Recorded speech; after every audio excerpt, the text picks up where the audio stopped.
Training लेना पड़ता है। उनको दे देंगे और नहीं उल्टा बंद करेंगे क्या बैलेंस बनाना तो उल्टा होगा तो छोटा करना पड़ता है।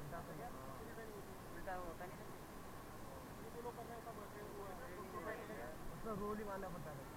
ठीक है, ध्यान आगे रखना है, कान पीछे 5 चलाना है। ठीक है, चलो चलाइए एक पैडल। अपना वेट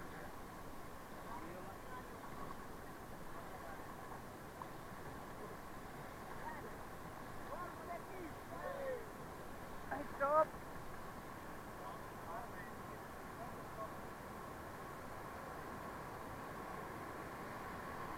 चलो चलाओ एक पैडल फास्ट।